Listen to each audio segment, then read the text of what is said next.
Ashley, anything Whenever there's operations like that, so that we can communicate it to people who are else? As far as concerned. immigration?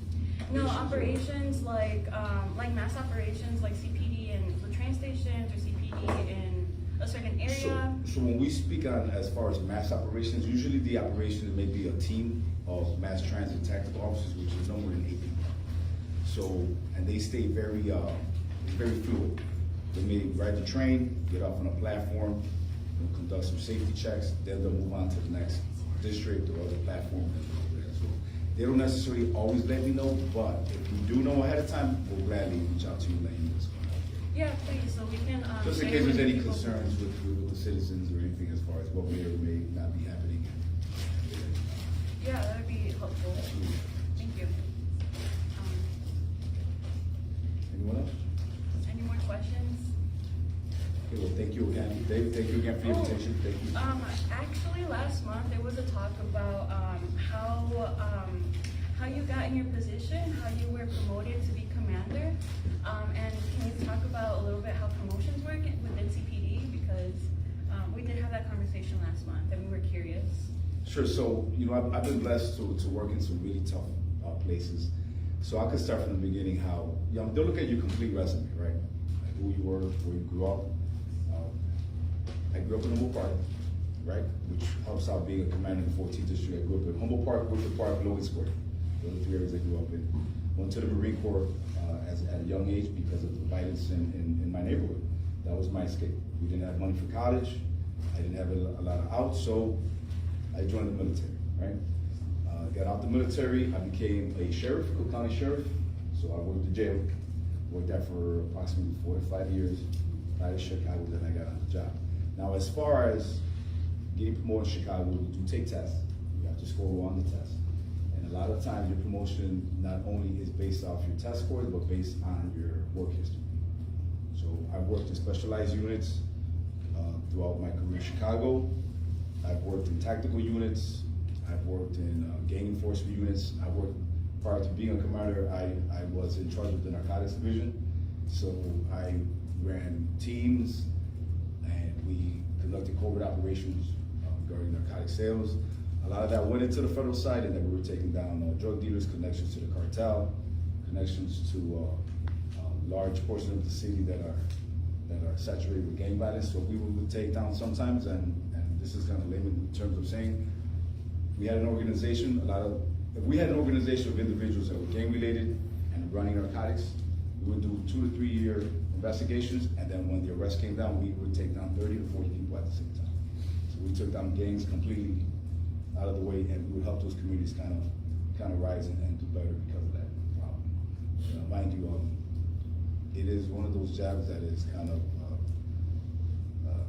never ending, because sometimes you get rid of a problem, then another problem rises. That being said, after I did that work, I got interviewed to become a commander. I guess they were impressed, or they liked my history, where I was, where I come across, and I was given the green light. And through all of this, which was very important, I've always dealt with the community because of the fact that I've always had the belief that you have to work together with the community to get things better, to do better. And we both want the same thing. We want what's better for Chicago. Born and raised in Chicago. Some really tough areas. I've worked really tough areas. And as you can see, and if you ever speak with any one of my staff, we're really progressive. We have a really positive attitude, and we're always open for communication. So that's something we have. And also, which is very important for anyone that works for me under my command, we understand the mistakes that CPD has done in the past, right? We understand those mistakes, and we're willing to work together with the community and better those mistakes. We're going to do better. We want to be the blueprint for the rest of the country. That's what I'm pretty sure we're going to be. It's positive. Yeah, kind of along that line.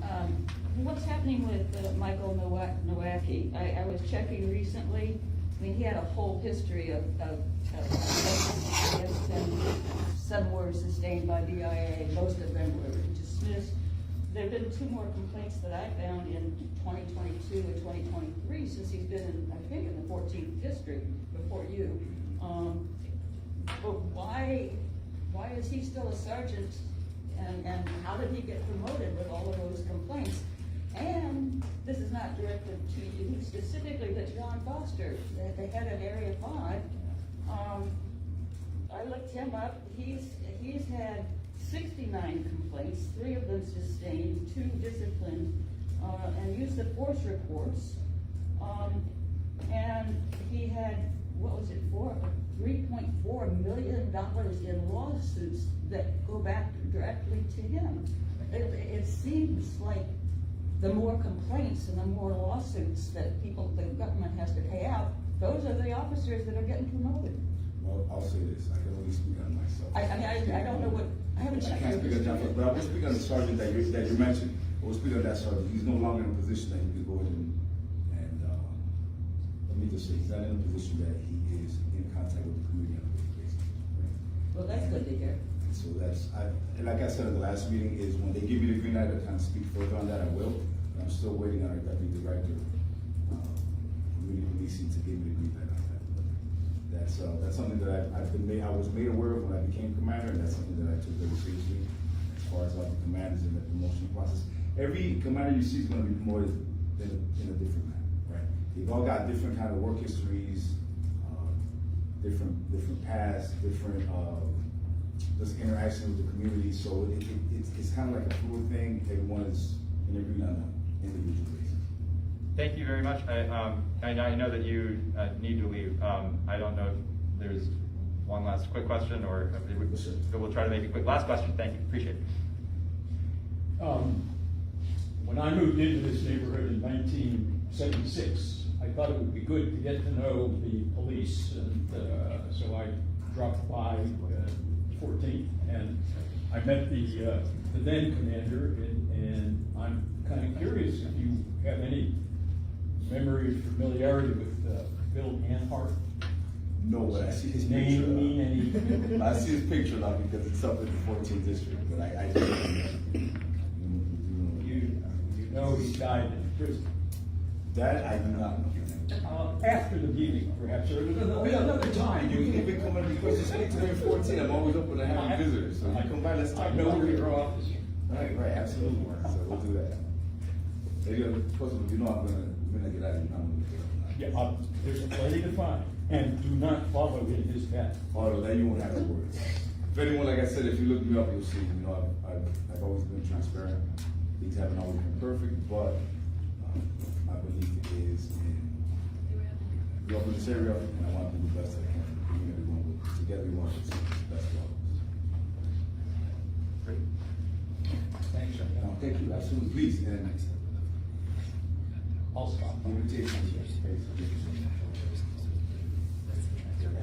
Thank you so much. Thank you. Appreciate it. And Thank you. yeah, hopefully we can see you back here next month. Yeah, whenever I got a moment, if I'm free, definitely stop by. Thank you. Everyone, you said one last thing.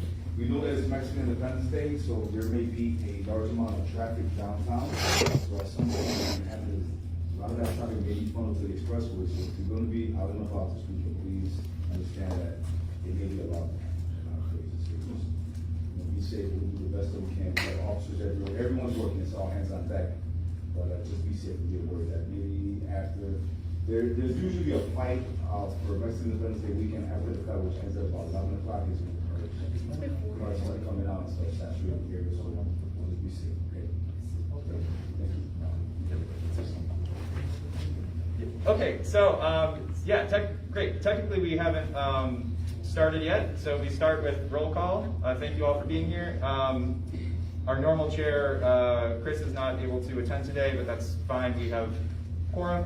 So to start roll call, is our nominating counselor present? Ashley Vargas. Okay, great. And then Chris Laurent, not in attendance currently. David Orlikoff is also present. So 2 out of 3, we have quorum. We can begin the official meeting. And we start with, public. We have minutes, but I think we're going to delay approving minutes probably to the end, to the vote section. And a question about that. But first thing up is going to be public comment. So everybody can have 2 minutes to give their comments. You can, say whatever you want, but just try to be, I guess, mindful that you're in public, general respect. But yeah, would anybody raise your hand if you'd like to provided public comments. And we have, up to like 20 minutes for this. And if you want to save your comments for the speakers that we have today, that's fine. Okay, yeah, Sally, there you go. You know me, I always have a comment. I went to my beat 14 and then 14-13 beat meetings on Thursday night, and every time we have a beat meeting, we go over the crime reports that are prepared by the police. And in the 14-13 district meeting, they reported on a sexual assault on August 26th on the 2100 block of Kimball. And it was not listed on the sheets that they hand out, and the officer who reported it said, I have to report this, and kind of, in a very grouchy tone, and gave us the details. And I was really kind of put off by that. And he did it just like as fast as he could say it and moved right on to the next point, so there wasn't even any room for me to ask a question or get any more information about it. I was really upset. I know I've talked to Ashley, and she has talked to the commander. I didn't want to ask him right now because I know he's busy, but we'll get him next month. But I mean, I was really glad that at least they were reporting the sexual assaults, because in the past they would not have reported anything like that. And I do think that's a result of you talking to him, so thank you, and I'll thank him later too. But they're still not reporting any of the domestic violence calls that are in those two beats. And I mean, it varies from month to month, but there's almost as many domestic violence calls that come in on a monthly basis as there are reports about theft from autos and auto thefts and shots fired and all the other things that they report on a regular basis, and they ignore them. They're never discussed. When I bring them up, they're told, no, we can't talk about this. And I just want to point out that that's the same line that our dear President Trump has taken when he was talking about cleaning up crime in DC. These aren't crimes. Thank you for a second. Sorry to go on. Thank you. Then just, really quickly, yeah, I think that we will, I will make sure to have a more formal and longer discussion, Q&A with the local districts for our next meeting in October. Do you happen to have the officer's name at your beat meeting? Yeah, I can give it to you. Okay, good. Do we have any other public comments? That's fine. Great, so if that's the case, we can go ahead and start our featured presentation for today, and hopefully have some good discussion and questions around that. Let me give a quick introduction. We're lucky today to have the Chicago Appleseed Center for Fair Courts, and we have their wonderful co-executive director, Naomi Johnson, as well as Austin Siegel, a lead researcher. Yeah, researcher. And I asked them if they could focus a little. They do a lot of work relating to public safety in Chicago, but I asked them to focus a little bit on the new developments around the Cook County State's attorney. The prosecutor has made some policy changes this year, two very significant ones. So I'm just going to adjust the camera so we can see the presentation, but thank you so much for being here, and we're excited to hear from you. Hi everyone, it's lovely to see so many faces our system today, so thank you guys all for coming out and for inviting us to speak.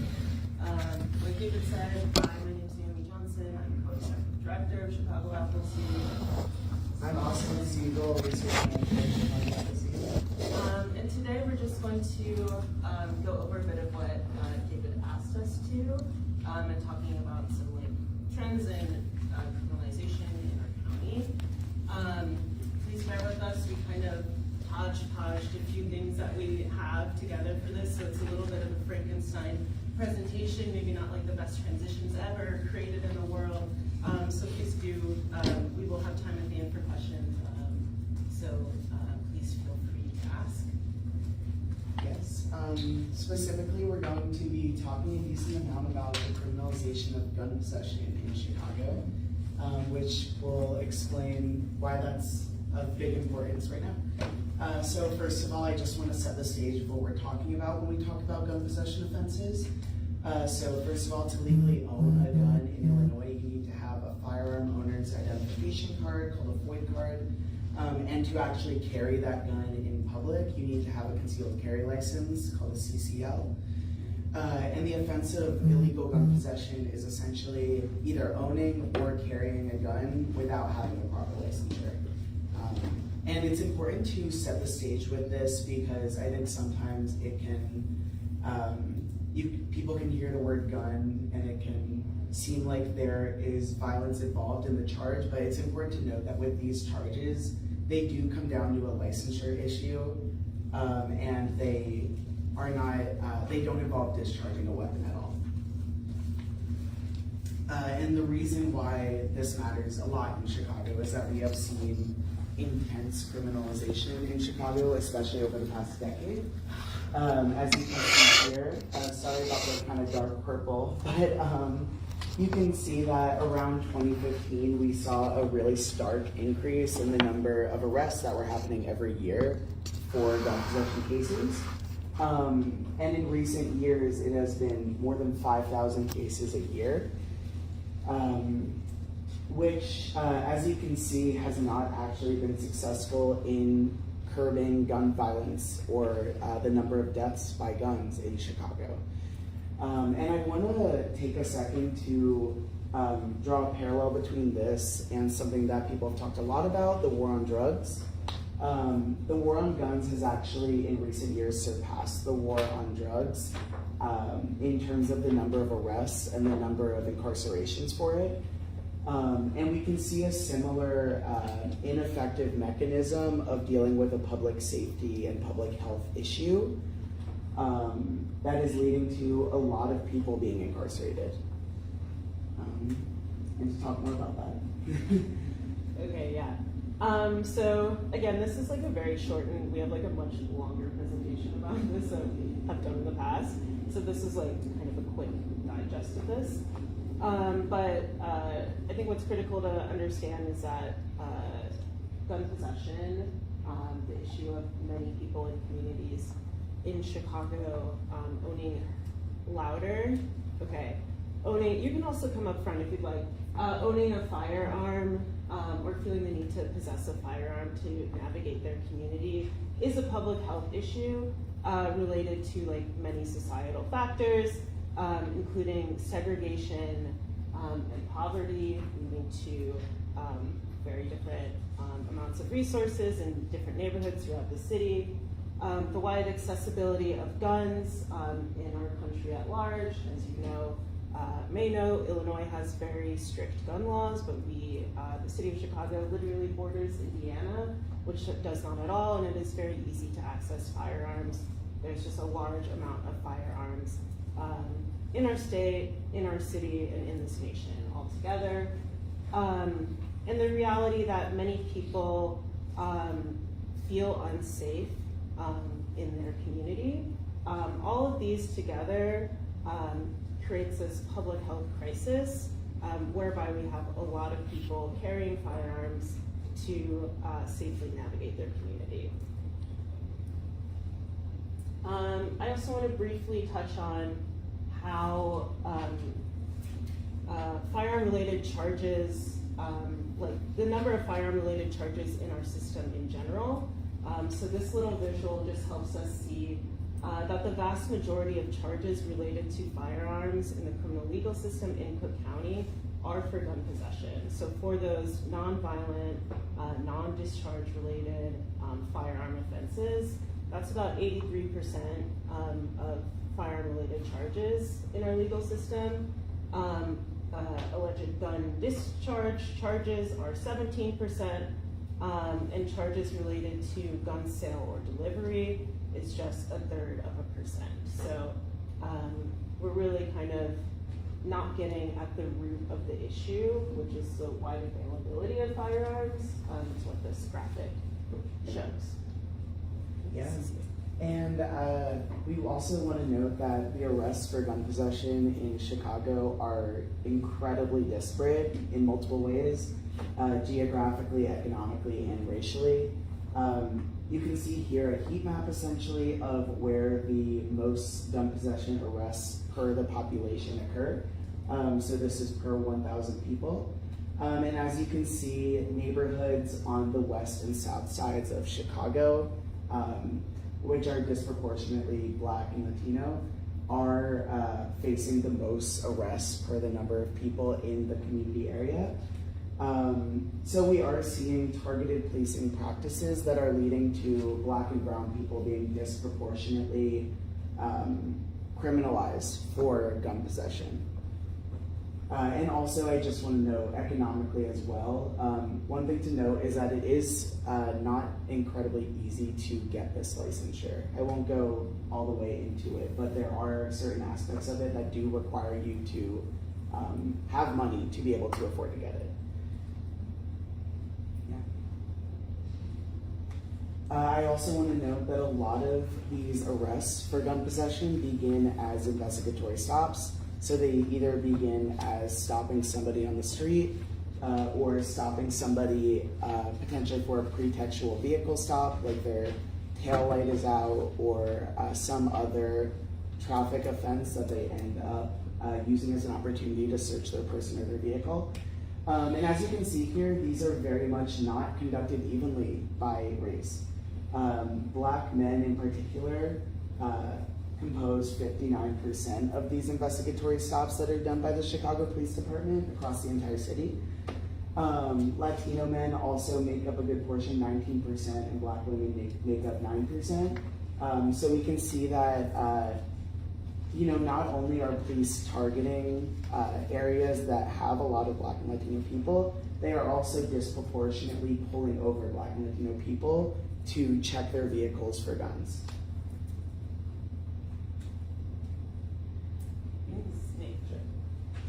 So I just wanted to give like a brief summary of this first part before we move on to more of the state's attorney's current policies. So just to sum up, the criminalization of gun possession has been increasing over time. Over the past decade in Cook County, it has also really coincided with the reduction in charging for drug possession. So we can really kind of see this as a replacement for that form of criminalization. Gun possession is a public health issue, and criminalization is unable to address the societal factors that create the conditions for many people that feel the need to carry a firearm. And criminalization of gun possession disproportionately targets Black and low-income Chicagoans. And then finally, pretextual stops in general, but especially pretextual vehicle stops, are a key driver for these arrests as police are looking for firearms. Can I go all the way to the end? Is that okay? Thank you. Okay, so next, I just wanted to introduce, there's been a leadership transition in the County State's Attorney's Office. I'm sure many of you are probably familiar with this, but in 2024, voters elected Eileen O'Neill Burke as a Cook County State's Attorney after Kim Fox's 8-year term, and she took office, I believe, December 1st of 2024. And there's been some shifts in policy after this change in leadership, notably after her election. The office took down publicly available data, most notably and most sadly for us, their felony dashboard, which we and many other researchers, students, community members have used to do research about the legal system. I was just about to say, it is the reason we were able to do pretty much most of the research that you saw in the first half of the slides. In the office, like I said, they removed that, so no longer accessible. Really quite sad, if I'm being honest. And they have since uploaded 2 new dashboards. There's like a community dashboard and a detention dashboard, both of which are focused on pretrial detention. So the amount of people being detained or released pre-trial. Whereas the felony dashboard had way more data like into like the length of the case. Their current data is really focusing on pre-trial incarceration. And it's really not particularly useful, if I'm being honest. It's not downloadable, you can't really chop it up. I think the community dashboard might be interesting or useful for this group to look specifically at the 14th district. You are able to do that for pre-trial incarceration, but there's not a lot of usability for looking across the system and for asking kind of broader questions. So, Even for us to get the data, we had to send a request to the office to get a copy of it sent to us. I can talk. And the office also announced several policy priorities. This is a big part of where we get back to gun possession, because Eileen O'Neill Burke's new administration has had a big focus on gun possession and really being tougher on them. As we said, these offenses have been highly criminalized. This did not start with Eileen O'Neill Burke. It has been especially criminalized over the past decade. But it's important to note that this administration has really exacerbated that. And one example of that was actually on her very first day in office. She announced a new policy where her office would be essentially blanket seeking detention for people awaiting trial if they had certain types of charges. And among those were gun possession charges that either had an extended or a drum magazine, an automatic switch, or were defaced or untraceable. That last part is especially important because a lot of guns are defaced in some way by use or are untraceable because a lot of people are getting them from places that are not official. So this was her policy and has already led to a lot more people languishing in jail instead of at home as they await their trials. and I just like want to add to that too. I think a critical piece of the role of the prosecutor is to look at each individual case and make a determination on how things should be charged and considered. These type of blanket policies really undercut the discretion of the office's own staff, and it's really a concerning development, especially as we now have the Pretrial Fairness Act in Illinois, which is explicitly meant to give this sort of discretion and decision-making in this pretrial phase. We're currently doing court watching for these types of cases, and we've seen many 18-year-olds being incarcerated pre-trial for having a firearm that may not even have been theirs or they had much to do with. But this is the reality of when these kind of blanket policies are put in place. Yes, thank you. And yeah, it is. Oh, Tim? Yeah. Sorry. So next I wanted to kind of give some context about some of the next set of policies that the state's attorney has made changes to. I think many people in this room, based just on some of the questions I heard you ask earlier, may be familiar with Cook County's long and shameful history with wrongful convictions and police misconduct. We are known as the wrongful conviction capital of the U.S.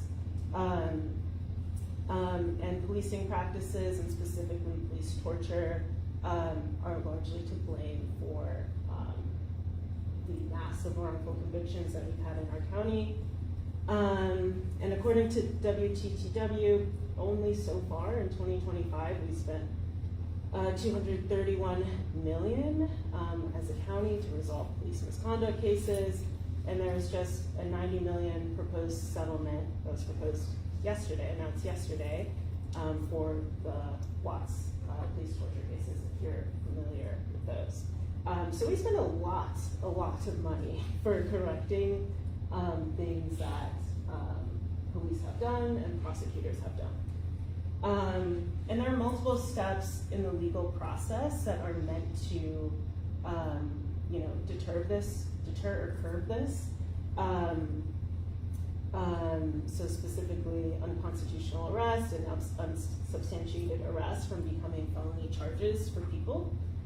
And of course, felony charges can result in long-term entanglement with the legal system, pretrial detention, wrongful convictions, and felony convictions can do follow a person for their entire life, having long-lasting impacts on their ability to hold down a job, find a place to live, etc. So this is incredibly impactful stuff that we are talking about. So the new administration, or the Cook County State's Attorney, has eliminated a few of these kind of checks and balances. Yes, and one of these checks is the felony review process. So first I'll explain what felony review is. So essentially what happens is following an arrest, police may arrest somebody for something that may eventually become a felony. And they will essentially explain, they will provide the police report, they will explain the evidence for why the state's attorney should charge the person. And then it is actually up to the state's attorney's office in most felony cases to actually decide whether to file those charges. So for most felony cases, except for drug possession cases, the police cannot directly file felony charges. And a big purpose of this is to prevent a lot of that misconduct from becoming actual felony charges that can impact people for the rest of their lives. So this process is important because, first of all, the police are most often not legal experts. And the state's attorney's office has prosecutors who are experts on whether a charge should be filed against a person, meaning, I guess, whether there is substantial evidence of a charge. So this does act as a safeguard against potentially like unsubstantiated arrests, where maybe the reason that a cop arrested somebody does not actually warrant them being arrested, or was not constitutional. Or it also would prevent cases that have very little evidence and won't actually result in a trial. It would end up being dismissed anyway. But as Naomi said, there are a lot of consequences to getting a felony charge, even if a case does get dismissed. When you pair this with the other policies the state's attorney has, you can see that people might end up being detained pre-trial, which can have a lot of consequences, including losing your job, not having access to healthcare, etc. So, sorry, I should get to what the policy does now. I need to do that. This is called the Felony Review Bypass Program. It was piloted starting in January. It was first piloted in Englewood, the 7th district. Then it was expanded to the 5th district, which includes Pullman, Roseland, and other neighborhoods. And essentially what the pilot did was make it easier for the Chicago Police Department to directly file gun possession cases. In fact, it made it possible for them to do that. So instead of going through the felony review process where the state's attorney's office reviews the evidence and decides whether to charge, in a lot of cases now, the Chicago Police Department can directly file them. This is limited. It's specifically for unlawful possession of a weapon, aggravated unlawful possession of a weapon, and unlawful possession of a weapon by someone with a felony conviction. But I do want to note these are most gun possession charges. These are very inclusive of a lot of charges. And also, it can only occur if there was body cam footage used.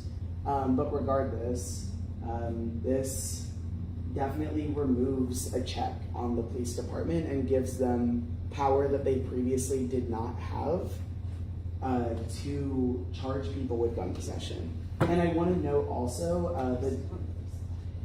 Oh, sorry. Well, I want to note too that especially the neighborhoods that they did choose to pilot this program in, Englewood, Pullman, Roseland, these are disproportionately Black neighborhoods. And it is important to note that they did choose to pilot a program that essentially removes some due process rights in Black neighborhoods in Chicago. And also neighborhoods with some of the County's history of police misconduct and police torture. Yes, so these were the neighborhoods that they are, testing, experimenting these methods on. And, I already noted this, but allowing police to file felony charges does allow cases to proceed a lot further than they would, and can lead to people being detained pre-trial, and can also lead to people taking plea deals if they end up doing that before the case gets dismissed in some way. This pilot program also lacks transparency. It really has pretty much no community input. I've been to multiple community events where people are very upset about it for good reason. And it is lacking accountability. It is very difficult to get information on it. And I want to note Chicago Appleseed sent an open letter to the state's attorney's office that highlighted all of these concerns that we just talked about. It was signed by 38 organizations and 98 community members, including 8 of the Chicago Police Department counselors.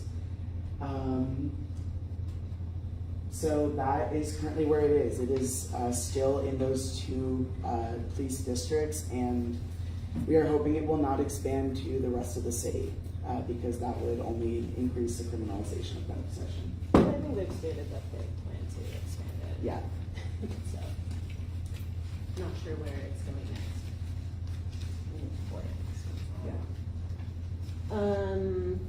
The next policy I want to talk about is do not call and disclosure lists. So just to define those real quick, do not call lists are lists of officers that are not allowed to be called to testify or to sign on the search warrants because of documented past serious misconduct. So those officers are not able to testify or sign on to search warrants. Similarly, there's also disclosure lists, which are a list of officers. This is like a longer list of officers found by a judge who have been untruthful or biased, or have a history of complaints of disciplinary actions, or have been arrested, charged, or convicted of a crime.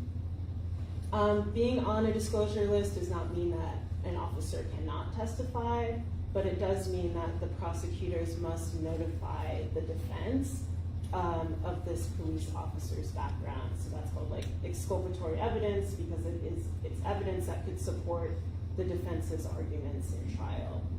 And this is like required under law, state Giglio. And both are really critical safeguards for preventing police officers with misconduct records from testifying or impacting a person's case in other ways. So the current administration has decided to stop maintaining their do not call and disclosure list. The state's attorney replaced it with a shorter internal list of officers who were stripped of police powers by local law enforcement agencies. So they're not capturing the full breadth of officers that are kind of in the misconduct realm, and it's really only focusing on officers with kind of the most severe, worse offenses to the point that they are no longer able to be police officers. This decision is really concerning because it increases the likelihood of constitutional violations, i.e., the defense not being notified or people being able to testify who should not be able to, and wrongful convictions. Of course, this is incredibly concerning given Chicago's long history with police lying on the stand. There's now a new process in place. They've introduced a questionnaire. Sorry, you can't see this at all. But basically, this is like a self-report questionnaire that officers need to fill out, containing questions that used to be determining if they were on a disclosure list or not. Experts have in this field have talked about how incredibly limited this questionnaire is because it relies on officers to recall and report their own misconduct. So this is a really concerning change. Okay. Do you want to So we just talked about multiple policies that are being done by the state's attorney that are reducing the safeguards that we have set up to prevent police misconduct from harming people in ways beyond the arrest, especially for gun possession offenses. I want to note that the Eileen O'Neill Burke's stated goal has been to prioritize fair outcomes over systemic biases. And I think it's clear from what we have presented that a lot of her policies do undermine fairness, undermine truth in people's cases, and also do disproportionately harm Black and brown Chicagoans who are who are facing more felony charges because of her policies, who are being detained at higher rates because of her policies, and who will have less of a defense when police officers with misconduct are testifying in their cases. And this will have consequences for a while. I just wanted to give a quick plug for us, Chicago Appleseed. We're an organization that does research and advocacy about the legal system. We have like longer reports, research, and blog posts we do about these issues and many more, which you can find on our website. Yeah, if you wanted the full picture for the gun possession data that we presented earlier, there's a much longer report on our website. And then I can also say, we also have a court watching program. You mentioned earlier that we are currently court watching for, we're actually specifically looking at gun possession cases in pretrial detention court. That project is almost over, but we regularly have opportunities for community members to get involved and to make our research possible. So if you're interested in that, the link and the QR code are up there, or if you have our emails, you can also reach out. Awesome. I think that's it. So I'm going to open for questions. Go ahead, yeah. Thank you so much. Oh, yeah. Great. Questions? Yeah, just try not to monologue too long, but yeah, who was first? Raise your hand. Okay, yeah, go for it. I found your framing of the reason why people possess guns interesting and something that was new to me. I think a lot of my framing of why people possess guns comes from the media, and it's like you have a gun because you want to do violence, and you were speaking about people feeling like they need a gun in order to feel safe. I'm curious if you could just speak more on how you came to that framing and if there's sort of research in that area. Yeah, absolutely. So I recommend you reading our report. It's called Punishing Fear. We can send it to you, David. You can send it out if you want. Where we kind of really dig into depth into that framing. And that framing came from relationships and interviews with our community partners who work with folks mostly on the west and south side who routinely carry firearms. Specifically, one of our community partners is named Stick Talk. I really highly recommend checking out their work. They're a restorative justice organization working in neighborhoods with high criminalization of firearms. What's the name of it? It's called Stick Talk. Oh, Stick Talk. Oh, Yeah. yeah, I've heard of them, right. Awesome. But I mean, I think it also, I guess really it was rooted in our interview process and in speaking with community and impacted people, and also looking at other research. I know Urban Institute has a really great report. It's probably 10 years old or older by now. I think it's called, I don't remember, but something like We Carry Because We Feel Unsafe or something like that. That really also gets at those same issues about what is that root for gun possession. But I want to, challenge you all to look at other sources other than the media to think about this issue of gun possession. Many people are carrying firearms not because they would like to shoot anyone at all, but just because they feel the need to have one to navigate their neighborhood. Literally go to the grocery store, take their kid to school, whatever. And I just want to note that regardless of people's personal opinions about guns and about their impact on public safety, I just want to note that like something that's important to remember is that like criminalization of people who do legitimately feel unsafe doesn't make them feel safer. It doesn't make anyone feel safer because the conditions that led them to feel like they needed to carry a gun in the first place are still going to be there. Thank you so much. Yeah, do you have other questions? Okay, you're going to be next. I'm sorry, really quickly wanted to add one thing about this, which is just that the Chicago Inspector General released a report about response times to 911 calls, and CPD has a 50% response rate. So half of the times that people call 911, they don't get any long response. So I think that there are definitely a lot of underlying issues that actually make communities safe in terms of having needs met and moving away from violence. But also, it's a very real reality that people who are, if they're told, hey, don't have a gun, just call the police, that's not a solution that has been working for people. I'm sorry, yes? I'd just like to make a comment on something you were talking about people carrying guns to make themselves feel safer. I'm not a Christian, but I respect any truth that might come out of the religion. And as we all know, Jesus said, if you live by the sword, you're going to die by the sword. And I think metaphorically you could substitute gun for that. So I'm just wondering about that dynamic. My question is this, however, is you talked about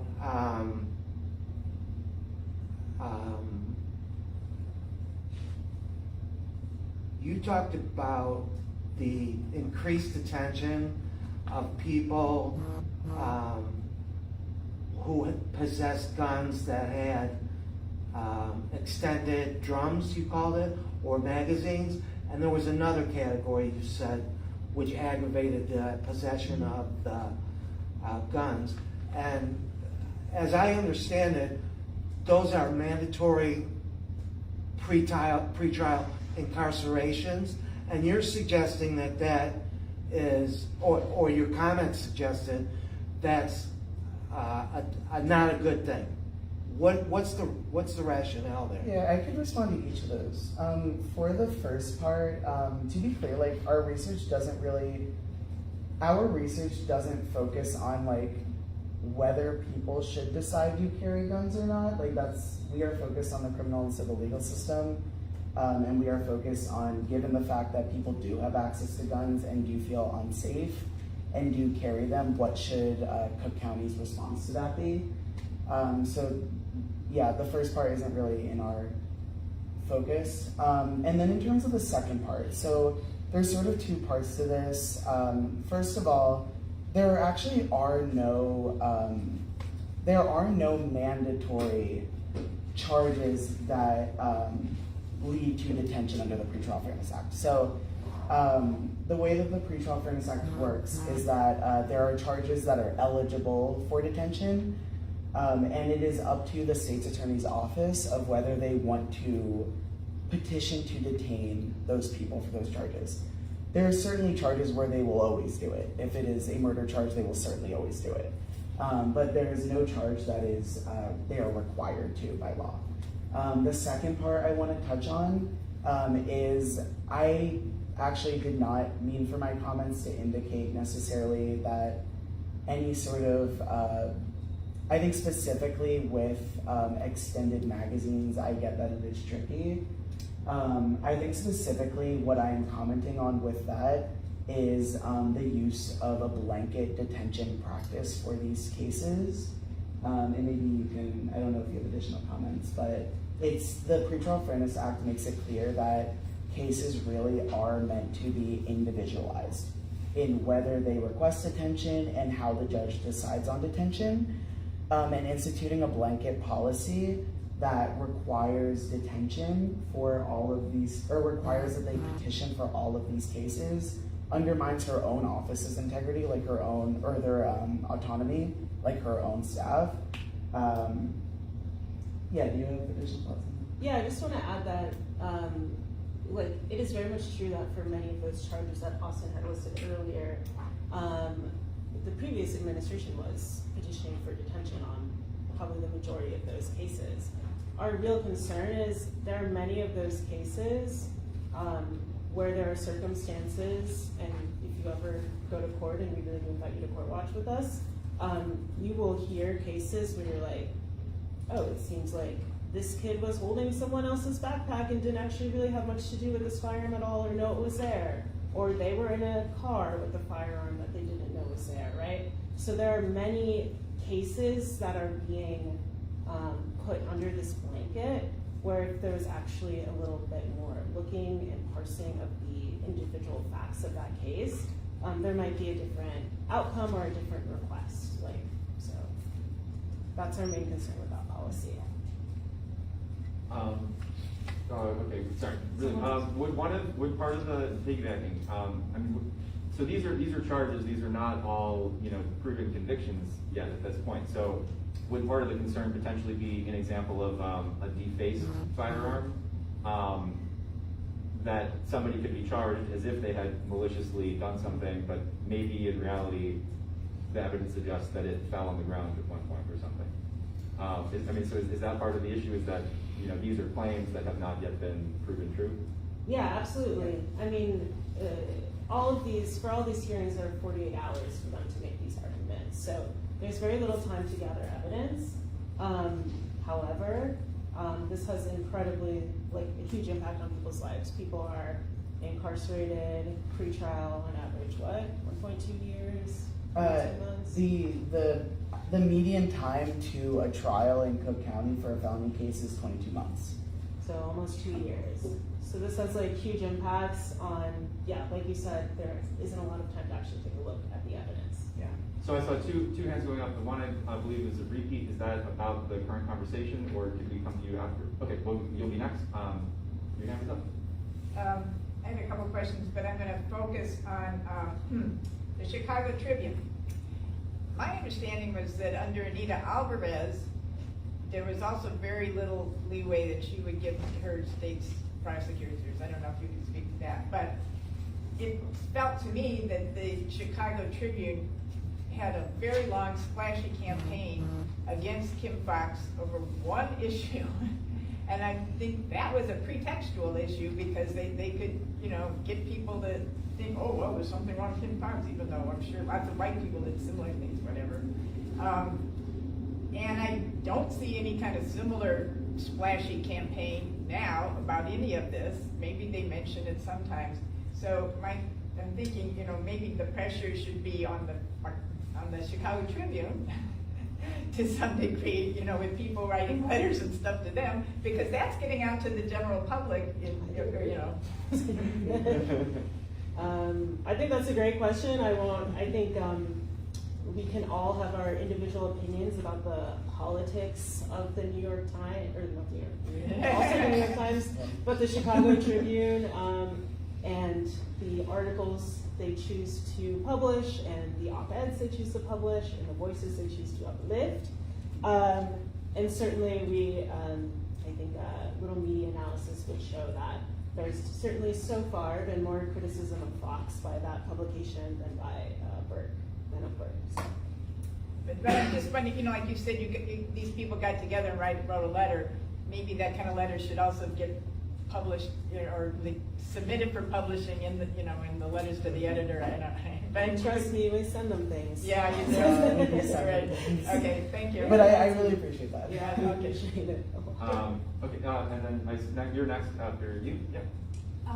First of all, I wanted to just appreciate that you brought a very nuanced issue today. I think I learned a lot, and I just think it's really interesting and appreciate you tackling a difficult subject.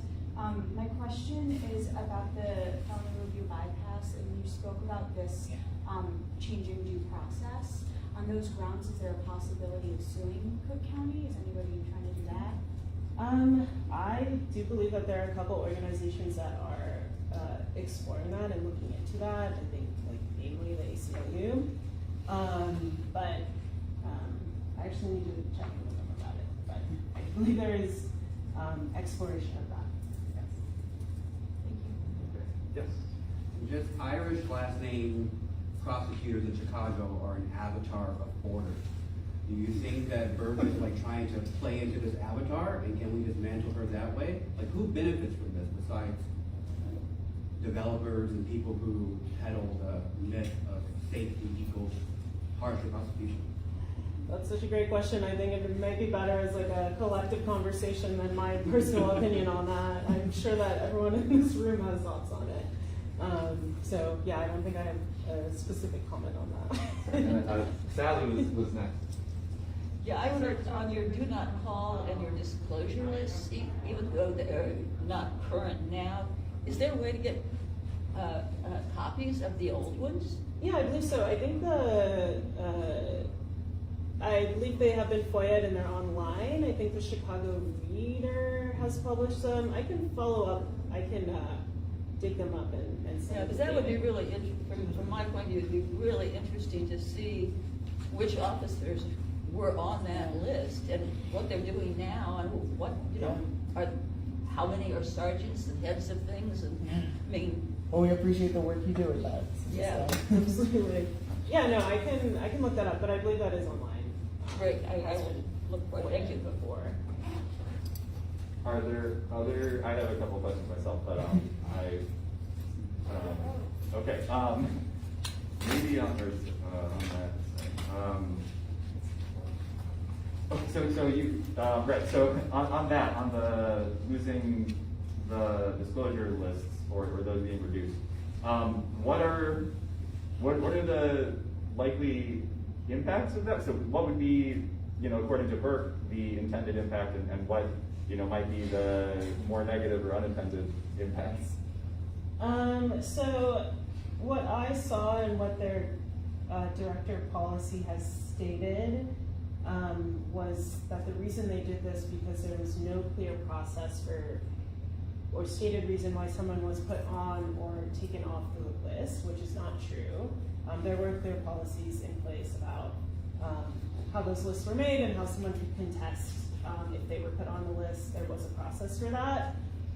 So that is what I have seen and heard the state's attorney say. So there's that. What I'm concerned about is certainly the impacts that this could have of an officer that is known to have lied on the stand in the past, known to have created false police reports, is able to give testimony in court. And we know, or at least I know, how much police testimony is weighed. It weighs so heavily in a courtroom and has such a big impact on what a jury or a judge may decide to do. So it's really critical that people who are known to have lied in a space where you need to tell the whole truth should not be able to do that. Yeah. And I think less accountability in general, the knowledge of there being less accountability later in the line, I'm sure, has some consequences on behavior as well. Sorry. So, thank you. And so, it seems to me that, right, so not having a disclosure list potentially could allow for testimony that would have likely been blocked otherwise. And that testimony may result in convictions that otherwise would not have been convictions. Right. So there might be some people who might see increasing convictions as a positive. However, under the context how these convictions are secured with testimony that otherwise would not have been admissible or useful, what happens later? So if we have these convictions that would not have been convictions last year, what's going to happen next year or in 2 years? Are they going to stay in jail forever, or what's going to happen? Some people may stay in jail forever. Some people may find a way to, or the remainder of their term in jail. Some people may be able to find a way to fight their case, especially if they find evidence that an officer has lied in the past. That is grounds for a case to be reopened under this law, this Giglio issue. So a person may get a new case. They may be able to win that. People may file lawsuits, again adding to the amount of money that we as a county waste.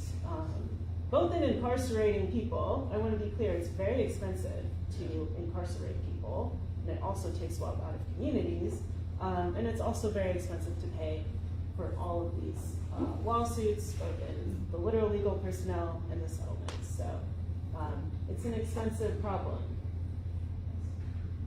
Anybody else have a question? I don't wanna, I will ask another question, but Your space. sorry. Oh, so another one I really wanted to ask was about, you know, the context coming into Kim Foxx trying to make some reforms around gun possession. What was and we're now, it seems like Burke is trying to, you know, to reverse and go back to that in some ways. What was the situation like in terms of how many gun possession cases that were going to courts were resulting in convictions that are not, you know, overturned or turning into lawsuits? My understanding is that it was actually a very low, or that a high number of cases were being thrown out, and that was the reason for Kim Foxx to seek reforms. Yes. So many cases were being, I'm like trying to figure out how to like parse this because there's like Yeah, sorry. a lot of this question. No, it's okay. Well, can I start by Yeah, saying, I sorry. mean, what I want to start by saying is that a lot of the increase in the number of gun possession cases being filed did happen under Kim Foxx. You know, like most of that increase that we saw did happen between like 2015 to 2022. And I want to note that out of recent years, I believe, I don't know the exact number, I believe it is around 60% of those were resulting in guilty pleas, I believe. That is what I can remember from my brain. It might not be exactly right. But like in recent years, a lot of them have resulted in guilty pleas. Very few of them actually go to trial. And I think a smaller percentage of them do result in dismissal than people might think. I'm not sure what that looked like in the past. But I do just want to note, you know, Kim Foxx did have a lot of policies that were intended to reduce criminalization on certain types of charges. Gun possession did increase a lot in how many charges were being filed under her office. Do you want to? Yeah. During Kim Foxx's administration, she also started, in collaboration with other stakeholders, some diversion programs that targeted gun possession. But what was it? Only like 1% It's of a very small number. Yeah, a very small number, only about 1% of those cases were diverted. So diversion is like an alternative to prosecution. Basically, you enter some sort of program where you have to do certain things, like there could be work requirements. Well, and I want to be clear, actually, I kind of want to, something I did Yeah. say I want to be clear on, the arrests increased a lot during that period as well. Yeah. We saw that the increase went up to 5,000 a year, so I didn't mean to like put that on Kim Foxx. Because yeah, she was doing, there were diversion programs happening, but unfortunately when you have 5,000 arrests every year and you have small community courts doing diversion programs, mostly there are other ones, but mostly those, you're not going to see a lot of the cases end up in those programs. Yeah. A different question, are there any ways that we can try to hold the state's attorney's office accountable for, you know, maintaining the due process that we all expect? Like, I don't know, the Illinois Attorney General or something like that? That's a good question. Let me think about that.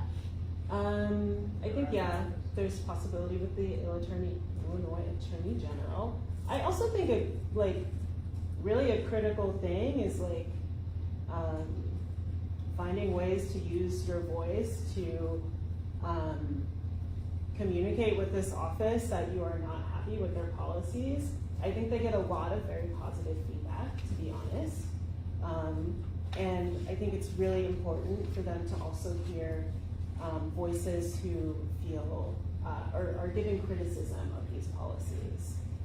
So whether that's like simply writing their office, using a platform you have access to, or organizing in your community. Yeah, and though I do want to note that we did mention that they are not that this office is not seeking as much feedback as some other offices. There have been multiple decisions that have been made without any community feedback, including a decision that we didn't mention, but that kind of harks back to what you were saying about some of the like some of these diversion program things being reversed, of taking gun possession cases out of one of the only diversion programs that they were going to in the county. without pretty much any community feedback. So I also want to note it's not your fault that you're not always able to get feedback, because a lot of the time they're not looking for it. This is my last question, I promise, is related to the letter, you know, and 8 district councilors signed, but you know, I do believe that many more would agree, would want to sign, but they weren't within the time window or whatever. Yeah. Is there, are there any ongoing efforts, or is that letter still able to be, are people able to still add on to that, or are there any other things? Let me ask my colleague. I think we may be able to still have people sign on to that letter. My colleague Stephanie was someone who's like organizing the sign-on process, so I can definitely ask about that. As far as other efforts, I know there's a group of people that have been organizing to do, that we've been involved with, to do community education about the state's attorney. So once I have information, I'm planning on doing like community-based teach-ins about that. And there I'll will- definitely share that. There will with you. also be opportunities for you to give some of your feedback at those as well. Yeah, great feedback sessions too. So I'll share all of that with you. I think that's a great group to get involved in. Yeah, I also heard your point about the Chicago Tribune. I do think writing letters to the editor to our local newspaper is really critical for them also to be hearing other voices and seeing other things from It's residents true. of the county. And especially for them to know that the public is seeing other opinions as well. I'll say that because, you know, as you said, the news is being fairly positive. So I think it would be great to get more voices that are voicing critiques. Thank you so much. Thank you again for coming and answering questions. Really appreciate it.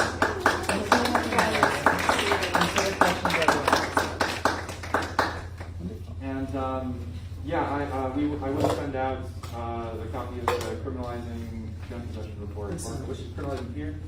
Punishing Punishing fear. fear. We'll I send can that send out it to if you. you're on the list. Great. Okay. Thank you. So, I actually earlier skipped the counselor updates, but I mean, what does this you have? I figured. No worries. No worries.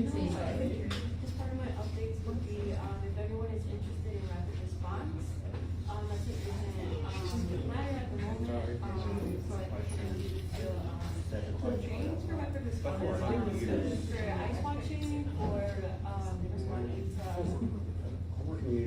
ice in the community, so, yeah, I can. I have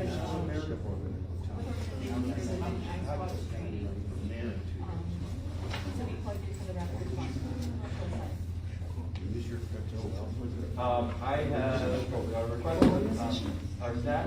Can you get the CD policy review available? So I can share that. Thank you. I have 4 things I wanted to mention, or I guess just piggybacking off of Ashley talking about rapid response. That's definitely a beneficial thing to help with. We also have some Know Your Rights resources on the table, or if you want to talk about that with either of us, we're happy to do that. The other 3 things I wanted to mention.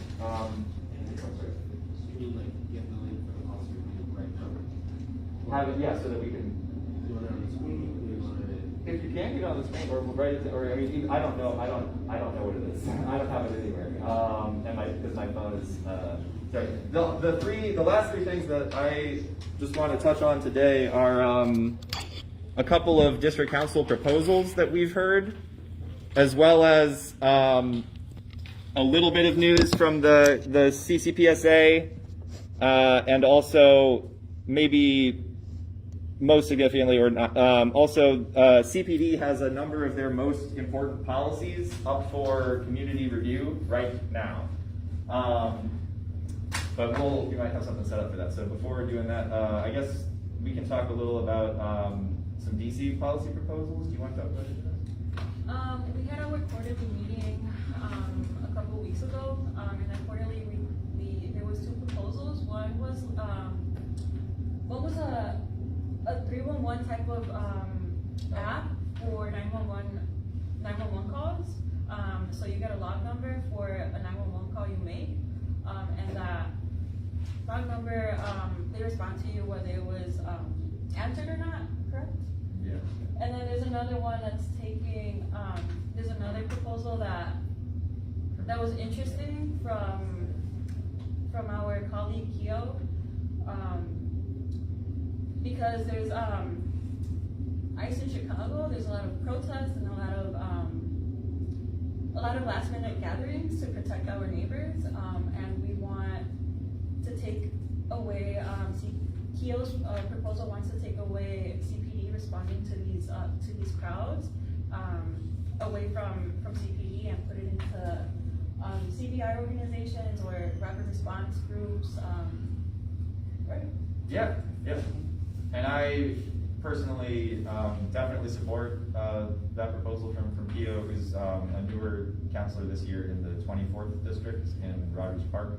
But I think I've personally seen or felt a lot of confusion around, you know, the city's policies where CPD is not supposed to be helping with ICE's work, and yet they're, you know, arresting the people that are protesting ICE. So I think that the confusion around that has been, you know, a source of concern at minimum.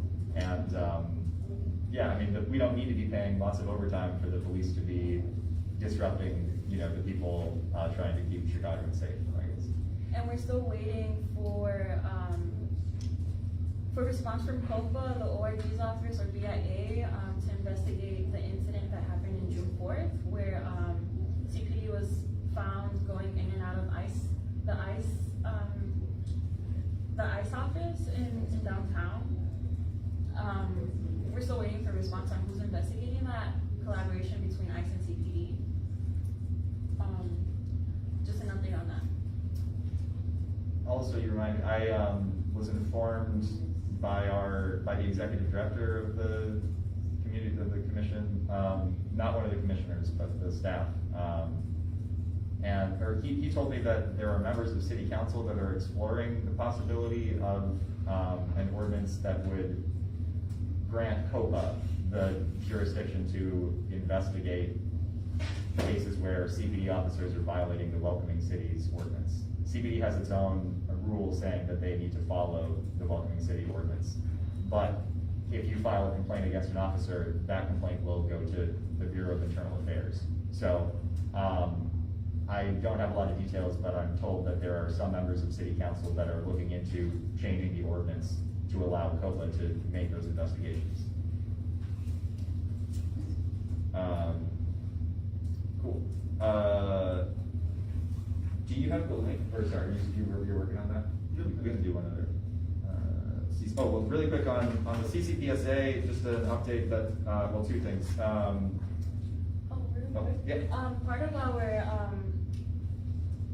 quarterly, we met with other district councilors from all over the city to discuss patterns in policing and also patterns in public safety.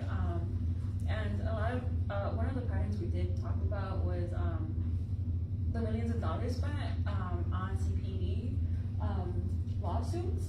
So we discussed different ways to hold them accountable, whether that's liability insurance or whether that's taking money out of their pensions, so make them think twice before misbehaving and mistreating the public.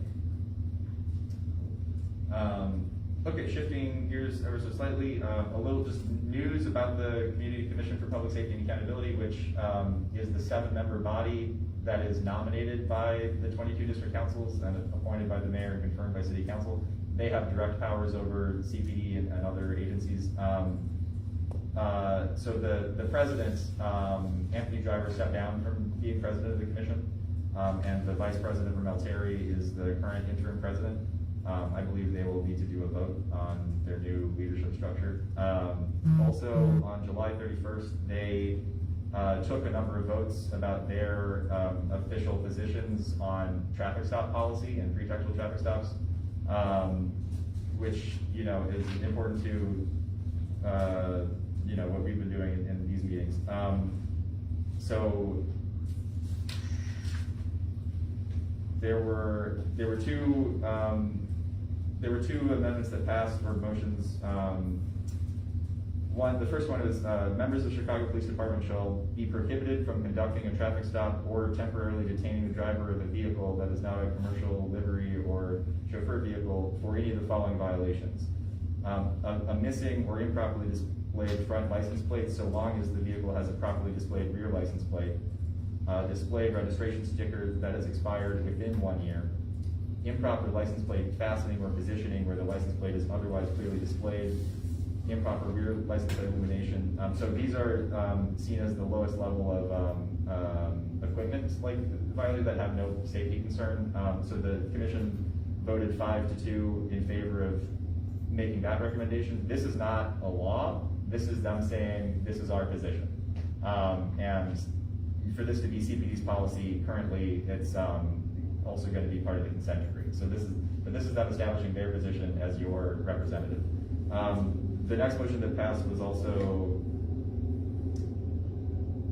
there. It was very similar. It just added an exception that CPD can conduct any of the aforementioned 6 stops if an officer is acting on reasonable articulable suspicion of probable cause of serious criminal activity. So just saying that if they're doing it for some other reason, then the fact that there's a license plate doesn't prevent them from investigating what they're already investigating. And then there were some that didn't. Sorry. Whatever, I'll skip it. So Gina Piemonte, one of the newer commissioners, she made a vote calling for the commission to prohibit CPD from conducting pretextual traffic stops. Gina Piemonte made a vote saying that the commission should say that we want to end pretextual traffic stops. That motion failed 3-4. So it was Eric Gottlieb and Gina Piemonte and Javier Minor were the 3 that voted in favor of ending pretextual traffic stops, which is the recommendation that this district and all the district councilors officially made to them. The 4 that voted against were Anthony Driver, Ramel Terry, Sandra Wortham, and Angelo Margarito. Yes, okay. So that was my commission update. Thanks for that. Also, or really quickly jumping back into Know Your Rights stuff, one of the handouts we have is a one sheet that has a bunch of different numbers with First Defense Legal Aid and Cook County Public Defender and the ICER hotline for ICE and immigrants. So you can grab that if you'd like. And then last main chunk of business is talking about a bunch of CPD policies up for review right now. Thank you, perfect, this is great. So there are some important ones. There's 4, also if you can scroll down a little. Yeah, so de-escalation, response resistance, and use of force. This is a large policy, and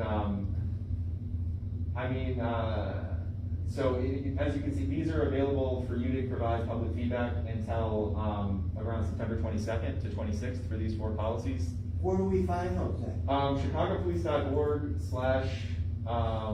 what was it, policy review or something? There's an easy way to do it. Look up CPD policy review, and it's the very first link that comes up. ChicagoPolice.org/policy review. Yeah. Policy review, CPD, policy review. Google CPD policy review, first one. I believe that link was in my last newsletter, and I'll try to include it in the next follow-up as well. And if you are having any trouble, just get in contact with me. Can you scroll down again to the different ones, just so we see them? Perfect.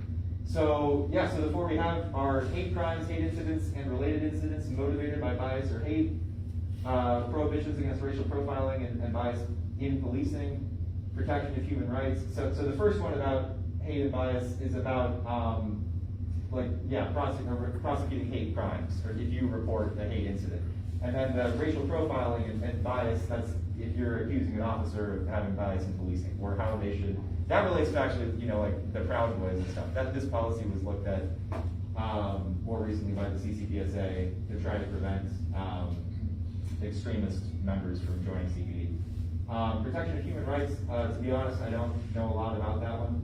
And but use of force is kind of the biggest policy that governs how the police are supposed to interact with people and use a taser, put their hands on you, or handcuff you, or give you different orders that limit your freedom. They're supposed to respond in a minimum escalatory manner, and use, the minimum force necessary to have control over the situation. So there's a lot here, and we don't have time today to go through all of it. But we won't. Your comments are due before our next meeting. So if you would like to spend some time looking into this, they are soliciting your feedback. You can give feedback directly to CPD. You can also give it to the district councilors or the commission. But I definitely recommend giving your comments here if you would like to do so. Any questions about any of this? Yeah, can I be clear on finding those documents? CPD policy review, Yes, sir. Google search, Yes, sir. and then the first return. Yeah, the official website is chicagopolice.com/policy review. If you, you just search CPD policy review. But I can do that as a Google search. Yes, any search. The very first one. Okay, thank you. Cool. Any thoughts about anything? We're gonna probably get ready to wrap up. Do you have any other business? Okay. The last thing it would be us moving to votes for approving old minutes. I'm not sure if we're doing that today. We might. I sent them to you electronically, but I forgot the physical copy of the. You did. You sent. But yeah, unfortunately I don't have access to my email. That's my bad. I'm sorry. No, thank you. Okay, that's fine. So yeah, motion to table minute votes. Is there a second? Second. Okay, those in favor? Aye. Aye. Thank you. Okay, opposed, passes. We'll handle the minutes later. Last is just announcing our next meeting is going to be on October 4th, I'm pretty sure. Can you pull up the details for me? Thank you so much. I'm gonna guess at the Humboldt, or is it not Logan? Saturday at 1 p.m. on the first Saturday of October. Here we go, Saturday, October 4th, I was right, at the Humboldt Park Library, 1605 North Troy. And with that, we can announce our adjournment. Thank you all so much for being here, appreciate it greatly. Thank you. Thank you. Oh, and we took a couple pictures earlier. Oh shoot, well, some people left, so I guess we can't do that anymore, because we didn't ask them. We can just block out faces. Yeah, we could do that. Is anybody who's here now, would you like or not like to post a picture from our official Facebook page?